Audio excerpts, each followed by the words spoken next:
The warning arrived on a quiet Tuesday morning, deep in the mountains of Colorado, at Earth's Advanced Space Monitoring Station.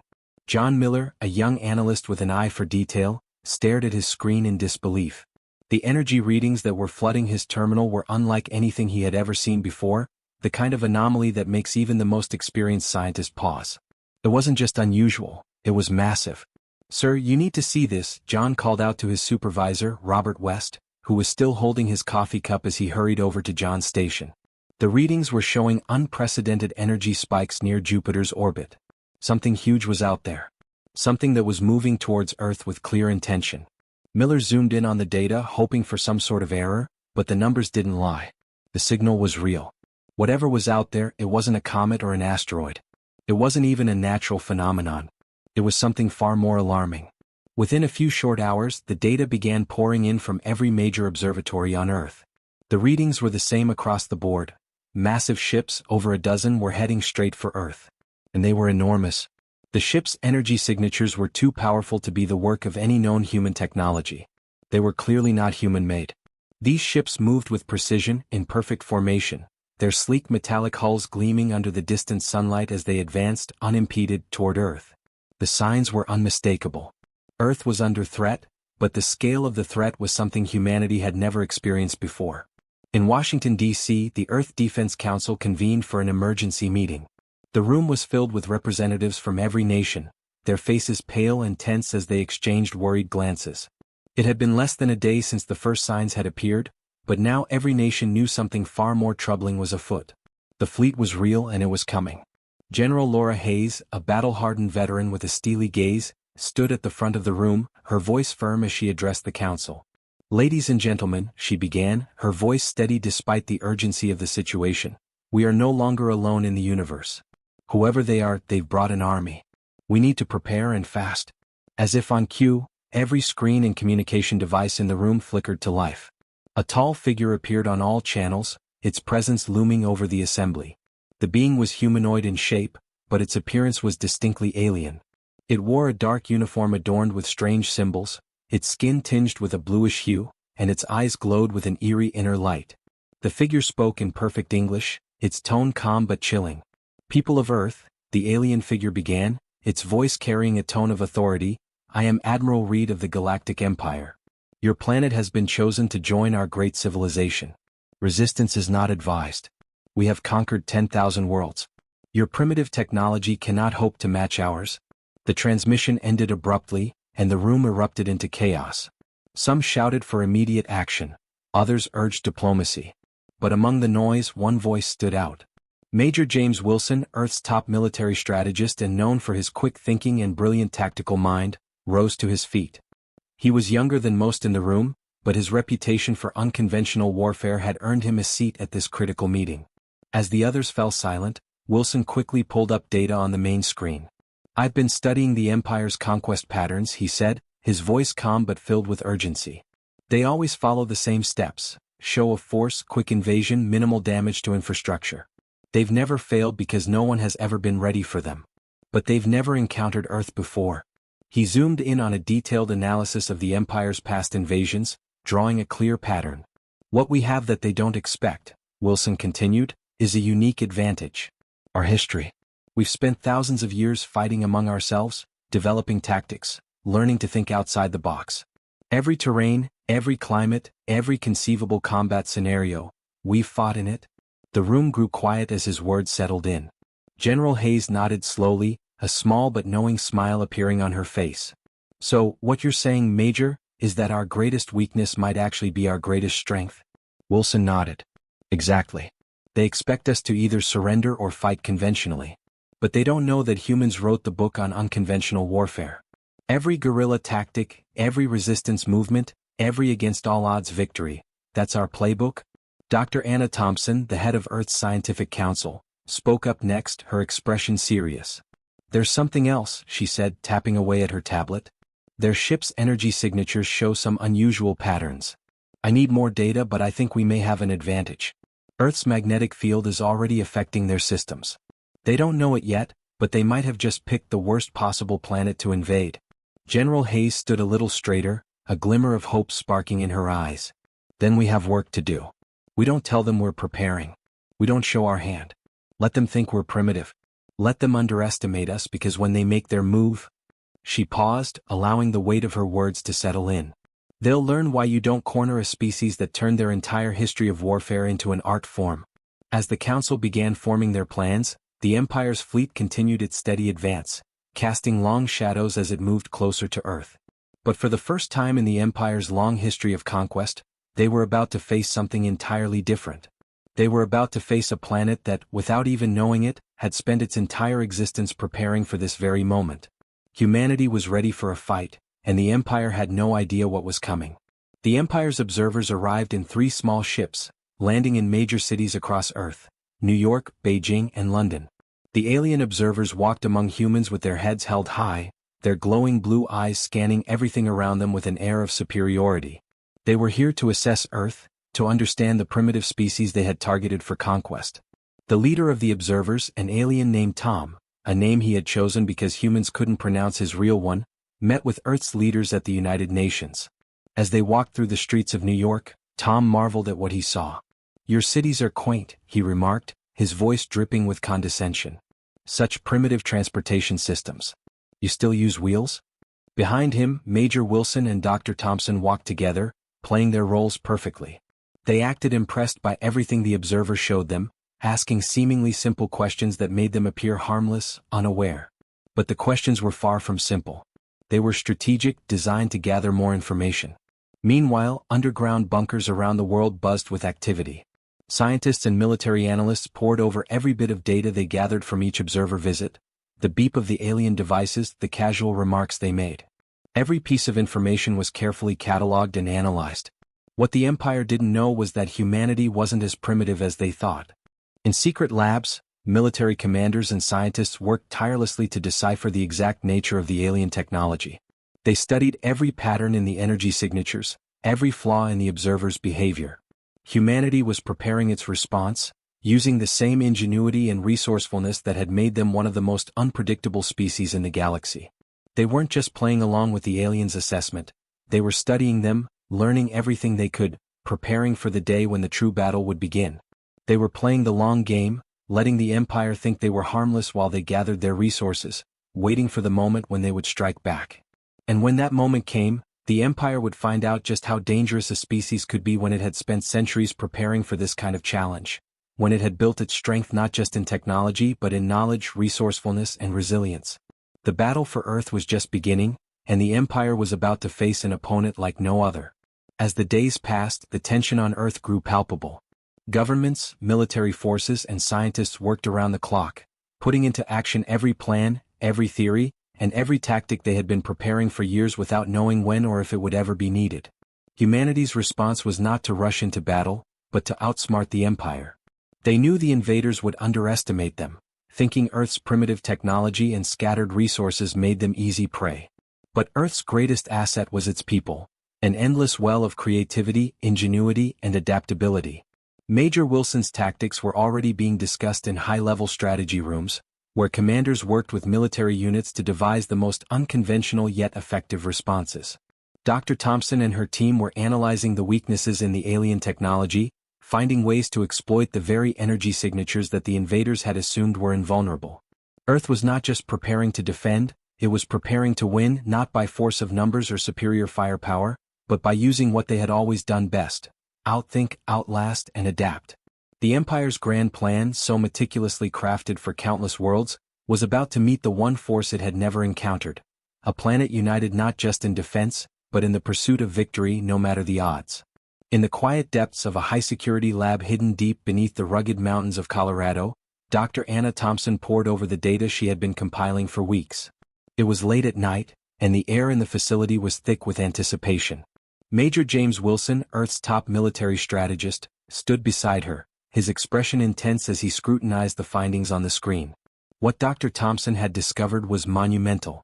The alien technology that the Empire had relied on so heavily for their conquests, systems that had allowed them to dominate countless worlds, depended on an element that, unbeknownst to them, reacted strangely to Earth's magnetic field.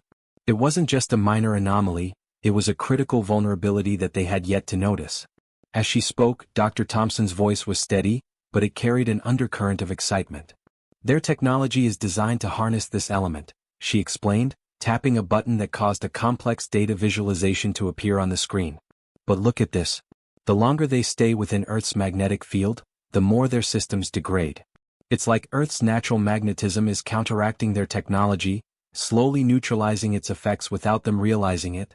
Wilson leaned in closer, studying the data with keen interest. His eyes darted from one chart to another as he processed the implications of what she was saying.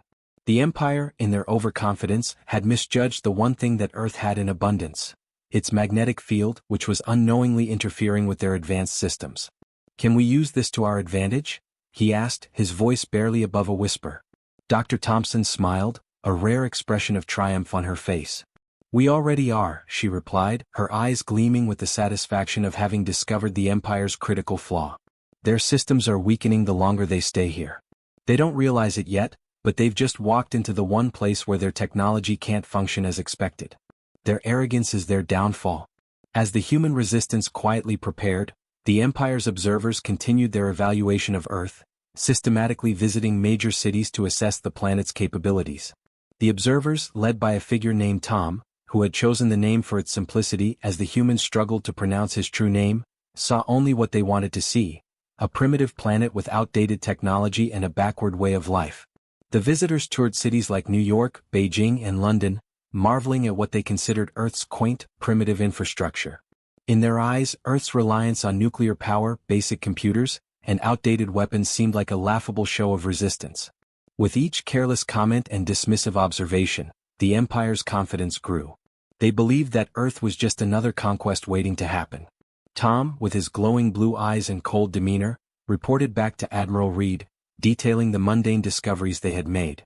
"Your cities are quaint," he remarked, his tone condescending as he walked through New York, inspecting the old-fashioned cars and archaic methods of transport. "Primitive transportation systems. You still use wheels," he noted, amusement creeping into his voice. "And your food replicators, impressive for such a primitive race." In his eyes, humanity's attempts at technological advancement were nothing more than childlike attempts at mimicry. What Tom didn't know, what he couldn't know, was that during his visits, Major Wilson and Dr. Thompson were quietly playing their roles, asking seemingly simple questions that in reality were gathering invaluable data. Every interaction, every glance, every word spoken was part of the plan. In underground labs and secret facilities across the globe, teams of scientists and engineers worked in silence, compiling the information they were gathering and turning it into something useful. Dr. Thompson, having gained access to the Empire's advanced food replicator during their visit, had cleverly spilled a sample of the replicated food, intending to collect it for analysis. At the same time, Wilson had managed to plant a tiny sensor on the replicator itself, small enough to go unnoticed but powerful enough to send back crucial information on the Empire's technology. These seemingly small actions were just the beginning of the larger strategy that was unfolding. In the coming weeks, as the Empire's representatives continued their assessment, they remained blissfully unaware of the growing shifts happening on Earth. While they were busy documenting what they perceived as primitive systems, they overlooked subtle changes in global production patterns. Factories around the world were ramping up production of materials that, to the Empire's eyes, were seemingly unrelated to their invasion efforts. Resources that were once used for mundane purposes, like farming equipment and construction machinery, were now being redirected toward something much more significant: underground. Construction projects that seemed like basic infrastructure development to the Empire were actually part of the growing preparation for the coming battle. Earth was quietly, methodically building its response. After a month of observation, the Empire's top officials convened in a room at the United Nations for their final assessment. The aliens were confident, perhaps too confident. They had gathered all their data, and based on their findings they were certain that Earth posed no threat. "Your technology is at least 200 years behind ours," Observer Tom declared, his voice dripping with superiority. "Your weapons are weak, your computers laughably outdated. Even your most advanced military technology would be useless against our shields." General Laura Hayes, ever the composed leader, nodded politely in response, but inside she was fighting to suppress a smile. The humans had spent the past month turning the Empire's own overconfidence into an advantage. "We appreciate your insights," she said, her voice calm and diplomatic, "but we are not without our surprises." Back in the secret facility beneath the mountains, the true response to the Empire's arrival was taking shape. Dr. Thompson had gathered the military leaders, presenting the groundbreaking discovery to them. They think we're primitive because we don't use their element, she explained, pointing to the data she had gathered over the past few weeks. But what they don't realize is that our planet itself is the key to defeating them. A massive screen lit up, displaying the interaction between Earth's magnetic field and the Empire's technology. We don't need their element, Dr. Thompson continued. Earth's natural magnetic field is the perfect countermeasure. Their ships, weapons, and communication systems are being slowly but surely disabled by the very thing they took for granted, our magnetic field. Major Wilson stepped forward, a look of determination on his face. They've been showing us their technology, giving us more data than they realize. Their ships, their weapons, even their communications, all of it depends on that element that doesn't work properly here. And they're too arrogant to even consider it a problem.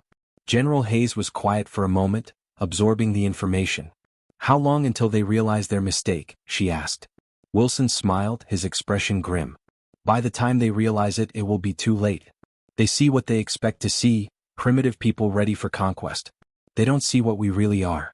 We've been preparing for this moment for centuries, and we won't go down without a fight.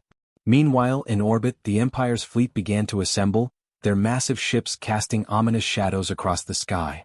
Admiral Reed stood on the command bridge, overseeing the final preparations for the invasion. But what he didn't know was that Earth was already planning its counterattack. The next move would not come from the invaders, it would come from the planet they had so gravely underestimated.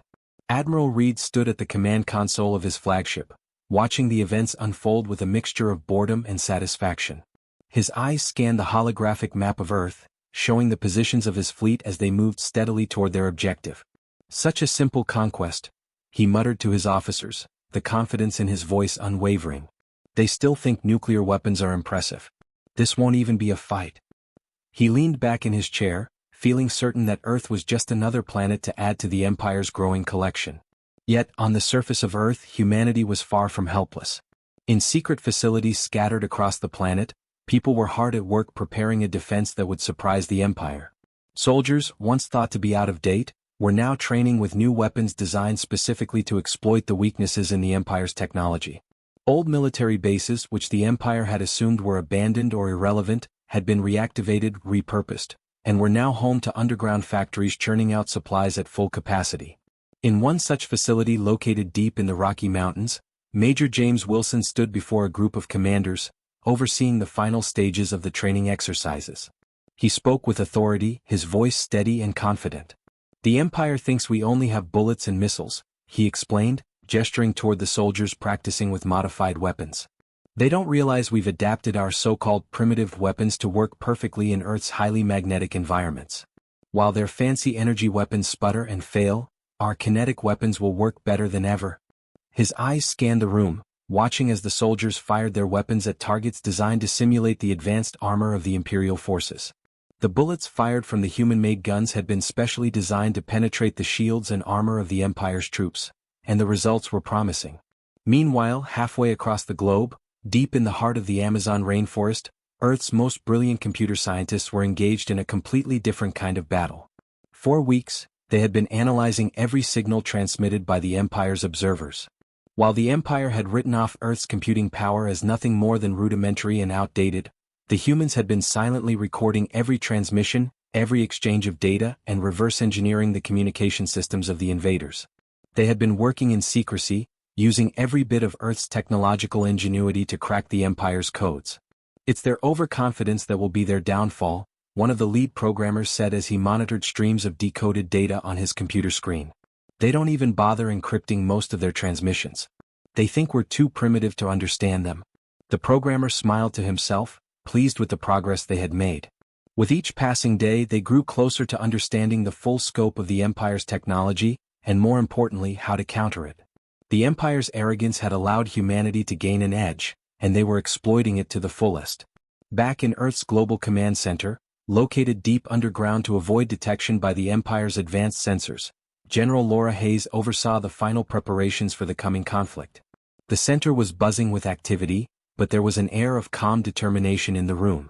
The screens that lined the walls displayed real-time data on the Empire's fleet, tracking their movements, assessing their weakening shield strengths and predicting their next moves. Status report, General Hayes commanded, her voice steady despite the enormity of what they were about to face. One of the officers at a console turned to her and reported, "Magnifiers are at 80% production. Underground bases are fully operational. All major cities have emergency bunkers ready, and civilian evacuation plans are in place. However, they are still blind to our movements.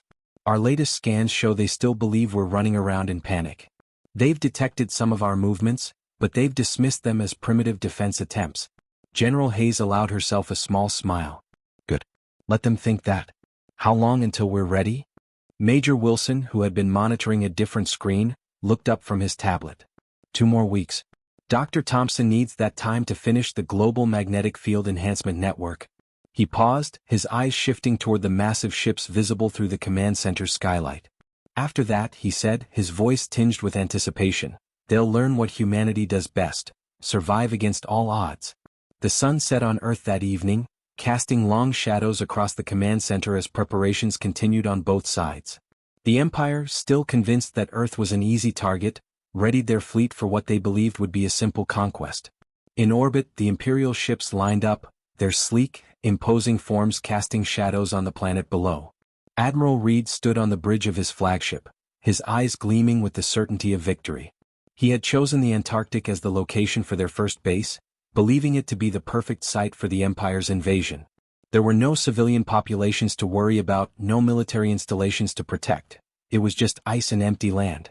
What he didn't realize was that Earth had already anticipated this move. The Empire made its first move on a cold, quiet morning in Antarctica. 5 massive ships descended through the clouds, their engines humming with power as they approached the frozen continent. The ships landed gracefully on the ice, their immense forms casting long shadows on the snow.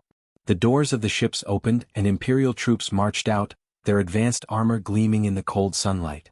They began setting up their base, completely unaware of what lay beneath the ice.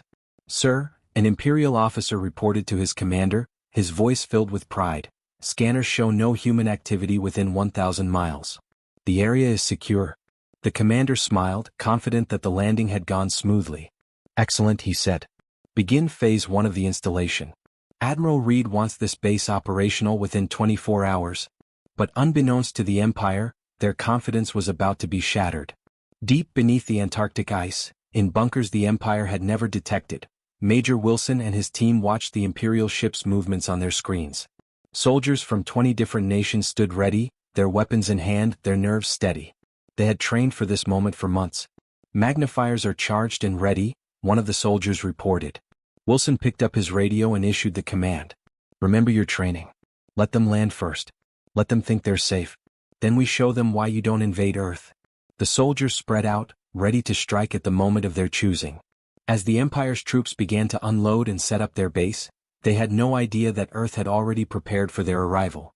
The magnifiers, hidden beneath the ice, were activated, and the effect was immediate. Imperial equipment that had seemed invincible began to fail. Shields flickered and died, communication devices went silent, and the energy weapons the Empire relied on began to sputter and malfunction. "What's happening?" the Imperial commander demanded, his voice filled with panic. "Report." But before anyone could respond, the ice around them seemed to come alive. Sections of snow lifted and cracked, revealing hidden bunkers and weapon placements. Earth soldiers, dressed in white winter gear, emerged like ghosts from the landscape. The Empire's troops, caught completely off guard, found themselves in a nightmare scenario. Their advanced energy weapons, designed to work in the vacuum of space, were useless in Earth's enhanced magnetic field. Meanwhile, Earth's primitive kinetic weapons, bullets and missiles specifically designed to penetrate Imperial armor, fired with deadly precision. They found their marks with terrifying accuracy. The Imperial commander watched in disbelief as his troops were picked off one by one. "Impossible," he shouted, his voice tinged with desperation. "This can't be happening." But it was happening, and the Empire was learning the hard way that they had underestimated humanity. The battle for Earth had begun, and the Empire was about to face a force they had never even considered, a species capable of turning their own pride and arrogance against them. In the chaos that erupted on the icy expanse of Antarctica, the Imperial forces were in full retreat. The once proud fleet, so confident in its overwhelming technological superiority, found itself scrambling to salvage what remained of their mission. "Fall back," an Imperial officer yelled, his voice shaking with panic. They're savages. They can't have this kind of technology. The words barely escaped his mouth before they were drowned out by the deafening roar of failing systems. The Empire's once mighty ships, designed for interstellar domination, were now reduced to little more than floating metal boxes, crippled by the very thing they had dismissed, Earth's magnetic field. As the ships tried to provide support to the beleaguered ground forces, their weapon systems faltered. The magnetic pulse generated by the magnifiers on the ground turned their advanced technology against them. Their once formidable shields flickered and died, their weapons sputtered uselessly, and their engines began to fail, their power cores destabilizing just as Dr. Thompson had predicted. Over the radio, Major Wilson's voice crackled with excitement and urgency. "Major," Dr. Thompson said, her voice tense but filled with exhilaration, "the ship's power cores are destabilizing, just as we predicted. They have no choice now, retreat or crash." It was a moment of desperation for the Empire. In a panic, the Imperial forces began to rush back to their ships, hoping to escape with whatever they could salvage. But Earth's forces weren't done yet. Special teams, trained specifically for this kind of operation, seized the opportunity. Amidst the confusion, they boarded one of the disabled Imperial vessels, taking control of the ship. "Admiral," an Imperial officer's voice crackled over the radio from Reed's flagship. "We've lost contact with Transport Ship 3. The humans, they've captured it." Admiral Reed's face went pale as he watched the disaster unfold. In less than an hour, his carefully planned base installation had turned into a complete rout. His troops were retreating in disorder, one of his ships had been captured, and his advanced technology, once thought to be invincible, had been rendered useless by the very species he had dismissed as primitive. His once boasting confidence was shattered in real time as the humiliating reality of defeat settled in. On the surface, Major Wilson stood on the Antarctic ice, his eyes fixed on the retreating Imperial ships that were now lifting off from the ground, their massive forms disappearing into the sky. Earth's soldiers erupted into cheers, their morale boosted by the unexpected victory. "We've just done what no species has done in 1,000 years, Wilson said, his voice steady but filled with pride. "We've defeated Imperial forces in direct combat." He immediately ordered a message to General Hayes. Operation Blindside was a complete success. "We have their ship, their weapons, and most importantly, we have proof they can be beaten." As the sun began to set over Antarctica, Earth's forces secured their prize, a captured Imperial vessel now in human hands. The ship was filled with the kind of advanced technology the Empire had once believed was beyond human comprehension. But more important than the ship itself was the symbolic value of the victory. It sent a powerful message to the galaxy. The Empire, which had conquered hundreds of worlds, had just been forced into retreat by the very people they thought they could easily subjugate. They had underestimated humanity, and now the whole universe would see that Earth was not going to be another easy conquest. In a hidden underground hangar beneath the Rocky Mountains, Earth's best scientists worked around the clock to understand the secrets of the captured Imperial vessel. Dr. Thompson, the lead scientist, hadn't left the hangar in days. She was consumed with excitement, poring over the ship's technology and discovering new breakthroughs with every passing hour. Major Wilson entered the hangar, his footsteps echoing in the vast space.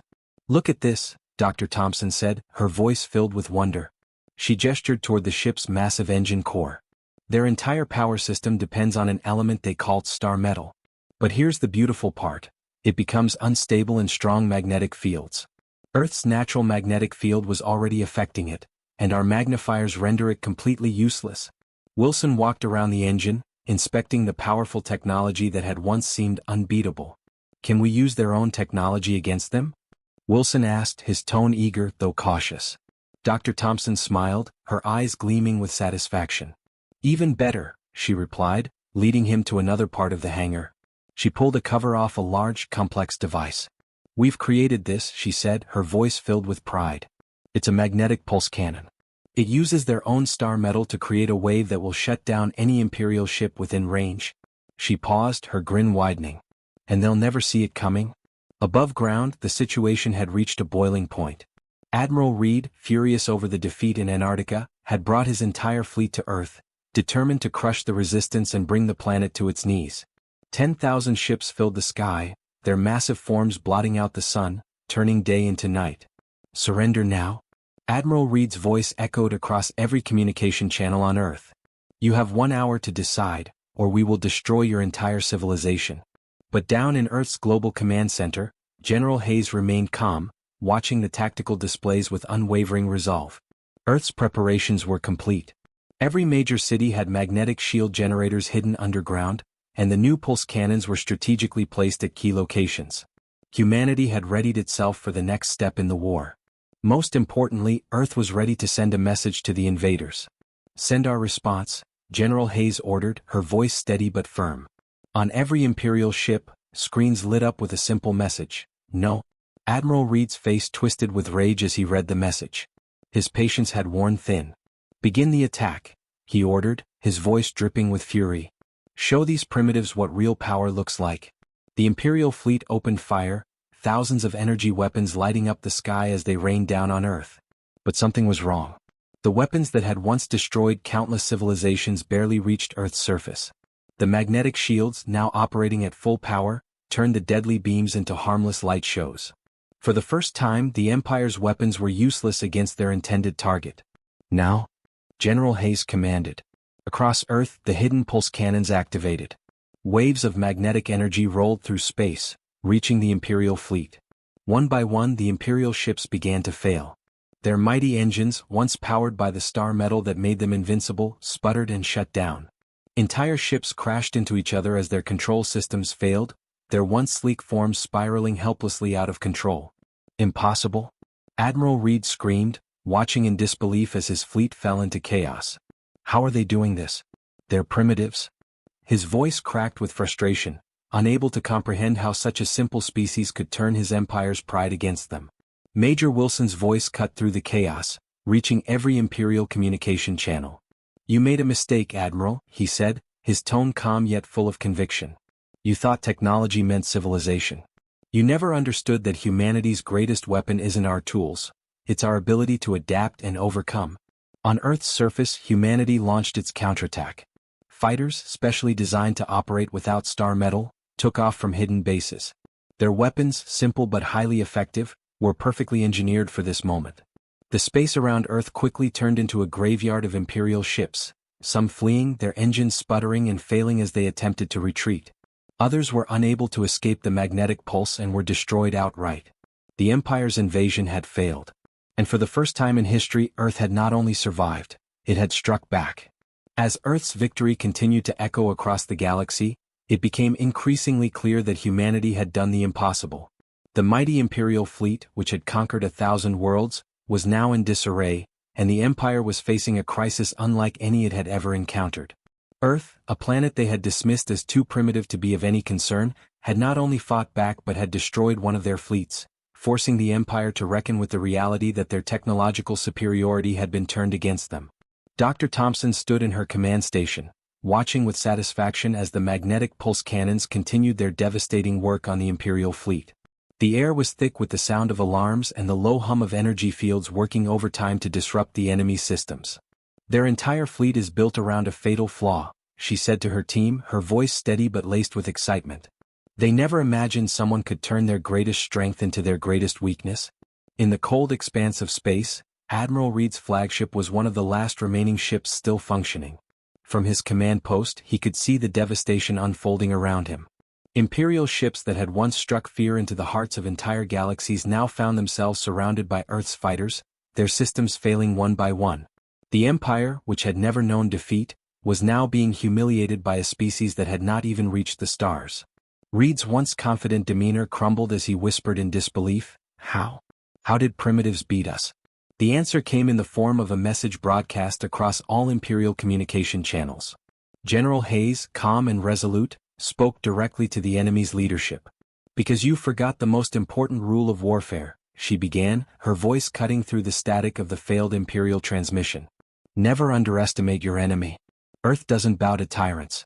We never have and we never will."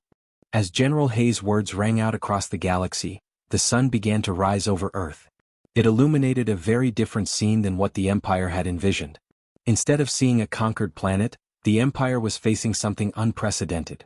A planet that had not only resisted but had successfully driven back the most powerful military force the galaxy had ever known.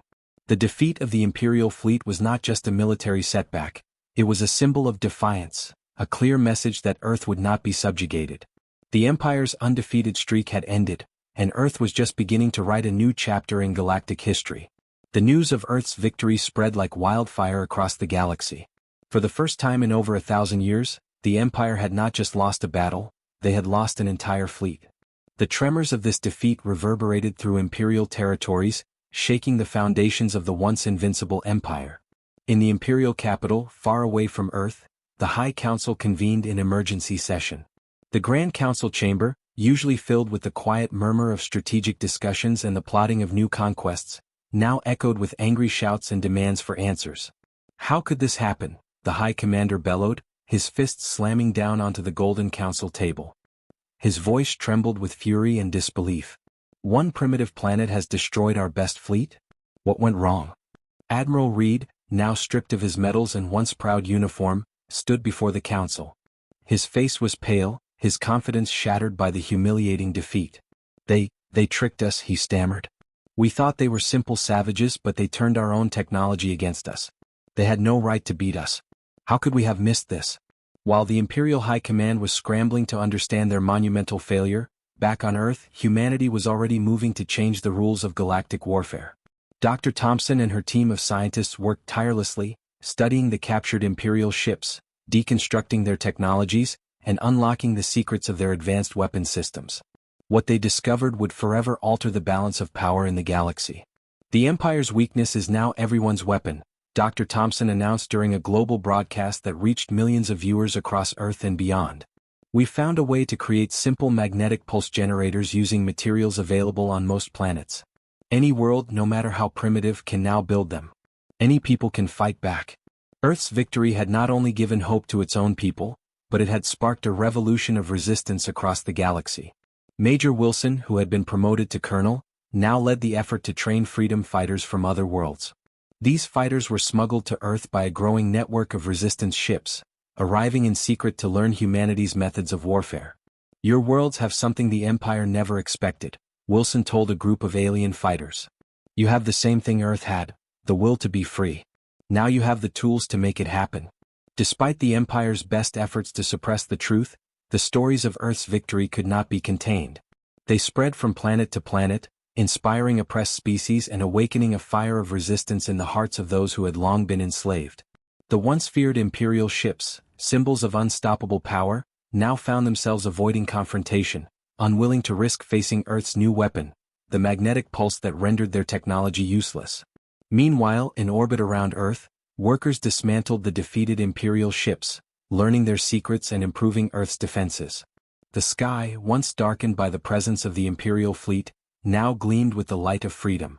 The symbols of tyranny had been replaced by the banner of a new hope. In the Global Command Center, General Hayes observed the growing wave of resistance sweeping across the galaxy. Reports came in from various systems, each one declaring independence from the Empire. Another system has declared independence, an officer reported, their voice filled with awe. That's the fifth this week. They're using our magnetic pulse technology. The Empire can't stop them.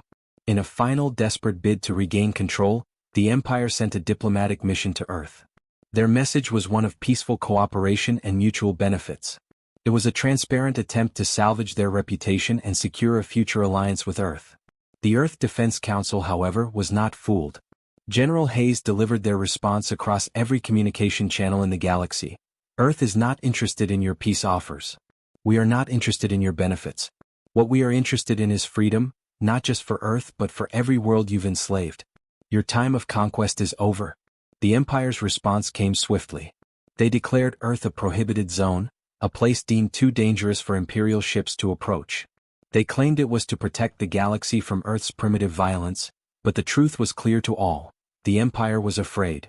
Dr. Thompson couldn't help but laugh when she saw the Empire's declaration. They're trying to isolate us, but it's too late, she said, her voice filled with confidence. Our magnetic pulse technology has already spread too far. You can't stop an idea whose time has come. Across the galaxy, more and more worlds began to rise up in defiance. The Empire's ships, once symbols of unstoppable power, now avoided conflict, unable to face the growing resistance fueled by Earth's example. The Empire's star metal technology, once their greatest strength, had become their greatest weakness. This is just the beginning, Colonel Wilson said, standing before Earth's leaders. We've shown the galaxy something they had forgotten. tyranny isn't invincible. Even the mightiest empire can fall if people stand together. As the Earth Defense Council gathered to discuss the future, a message arrived from a distant star system.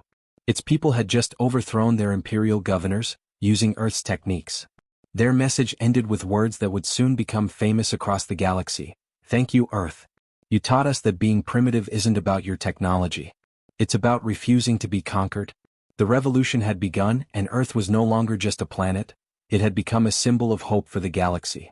5 years had passed since Earth's historic victory over the Imperial Empire, and the galaxy had undergone a transformation that no one, least of all the Empire, had anticipated. The once dominant Empire, whose golden ships had ruled unchallenged across vast swathes of the galaxy, now controlled only a fraction of its former territory. The galaxy was no longer the domain of one unstoppable force. It had become a beacon of hope and freedom. This monumental shift all began with one simple mistake. The Empire had underestimated Earth. They had thought it would be an easy conquest, but in doing so, they had made their most critical error. Earth, that so-called primitive planet, had not only resisted but had shattered the Empire's hold on the galaxy. The repercussions were now felt across every system, from the core to the outer rim. Earth's triumph had sparked a rebellion that spread like wildfire, one system at a time. The grip of the Empire was slipping, and now, just 5 years after the defeat of their fleet, they could do little to stop the growing movement for freedom. On Earth, where it had all begun, change was palpable. The once mighty Empire, which had once looked at Earth as little more than a footnote in their history, was now a shadow of its former self. Earth had become more than just a planet, it had become a symbol of resistance, of hope, and of the power of unity in the face of tyranny. The flame of rebellion had been lit, and now it was spreading across the stars. The Global Space Center on Earth buzzed with activity as preparations were underway for the first Galactic Freedom Summit, a momentous event where representatives from 100 free worlds would gather. The center, once a stark reminder of the Empire's technological dominance, had been transformed. The main hall, built from recycled Imperial ship parts, sparkled under Earth's sun, a testament to the ingenuity of the people who had refused to bow. Behind the podium, Dr. Thompson, now the head of Earth's Interstellar Science Division, stood poised to address the summit. The screen behind her showed real-time images of Empire territories being liberated, the lights of freedom flickering on across the galaxy like stars in the night sky. "Today marks another milestone," Dr. Thompson announced to the gathered representatives, her voice strong and filled with pride. "The Centauri systems have broken free. The Empire's hold on the galaxy is down to just 20% of what it once was, and it's shrinking every day." The room erupted into applause as the images on the screen shifted, showing the ongoing liberation of countless worlds. Earth had done the unthinkable, and now it was leading the way. As the applause died down, Colonel Wilson and General Hayes, now revered as legendary figures across the galaxy, sat in the audience, their eyes fixed on the screen. They had been instrumental in Earth's victory, and now, they were witnessing the fruits of their labor. Beside them, former Imperial slaves, now leaders of their own free worlds, shared stories of their liberation. These once subjugated species now stood as equals on the galactic stage, with Earth leading the charge for their independence. Wilson leaned over to Hayes and whispered, "Remember when they called us primitives?"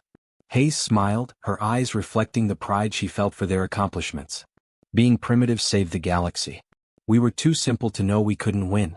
Indeed, Earth had become more than just a planet, it had become a symbol of hope, a rallying cry for every oppressed species across the galaxy. No longer were Earth's people seen as primitive, they were seen as the pioneers of a new era. Earth had not just survived, it had thrived, becoming a shining example of what was possible when a people refused to bow to tyranny. Ships from across the galaxy came to Earth, not as conquerors, but as students and allies, eager to learn from the technological revolution that Earth had spearheaded. Dr. Thompson and her team had unlocked the secrets of space travel that didn't rely on the unstable star metal that had once powered Imperial ships. They had created a new propulsion system, one that was reliable, simple, and, most importantly, impossible for the Empire to disable. This new technology, which Earth called the Freedom Drive, was quickly adopted by every free world in the galaxy, marking the end of the Empire's technological stranglehold. "The age of Imperial technology is ending," Dr. Thompson explained to a group of alien scientists who had come to Earth to study their advancements. "Together we're building something better, something that can't be turned into a weapon of control." The Empire, realizing that it was losing its grip on power, made one final desperate attempt to regain its strength. They launched a surprise attack on Earth's allies, hoping to prove they were still a force to be reckoned with. But this time the response was not just from Earth. It came from every free world that had rallied to Earth's side, united in the cause of liberty. The Empire's forces were met with overwhelming resistance, their once feared warships retreating in the face of the new galactic coalition. "The Empire still doesn't understand," Colonel Wilson said as he watched the Imperial ships flee once again. "They think power comes from having the biggest ships or the most advanced weapons. Real power comes from people standing together." The Empire's final humiliation came in the form of a ceremony in the former Imperial capital, now renamed Free City. The last Imperial High Commander, a shadow of his former self, signed the final surrender document. The Empire would not be destroyed. Earth's leaders knew that was never the goal. Instead, the Empire would be contained, its influence limited to their home systems, prevented from ever threatening the galaxy again. The galaxy had already moved on. The message was clear: Earth had not just won a victory, they had reshaped the future. General Hayes stood in Earth's command center, watching the ceremony on the main screen. "They called us Earth monkeys," she said to her staff, the words dripping with irony. "They thought we were just another primitive species to conquer. Instead, we became the Empire breakers." But Earth's greatest victory wasn't military. It was the unity and collaboration that had emerged from the flames of conflict. Across the galaxy, different species, once divided, once enslaved, were now working together, sharing knowledge and building a new future. The Earth Defense Council, which had initially fought for Earth's survival, had evolved into the Galactic Freedom Alliance, dedicated to protecting liberty everywhere. Children across 1,000 worlds now learned the story of Earth's triumph. In their classrooms, they studied how one primitive planet had dared to say no to the greatest empire in history, and in doing so, had freed the galaxy from tyranny. The story of Earth had become a legend, one that would be passed down for generations to come. At the closing of the Freedom Summit, Dr. Thompson addressed the crowd, her voice steady and full of conviction. "The Empire thought being primitive meant being weak," she said. "They were wrong. Being primitive meant we never stopped learning, never stopped adapting, and never stopped fighting for freedom. That's not primitive, that's being human." As the sun set on Earth that evening, ships from across the galaxy filled the sky. But these were not warships. They were vessels of peace, of commerce, and of goodwill. Each ship carried the new symbol of a free galaxy, a stylized outline of Earth surrounded by stars, with the words that had started it all: "No entry for tyrants." The Empire, which had once sought to write Earth's name in their list of conquests, had instead been forced to watch as Earth wrote its name in the stars, not as conquerors but as liberators. The primitive planet had become the galaxy's greatest defender of freedom.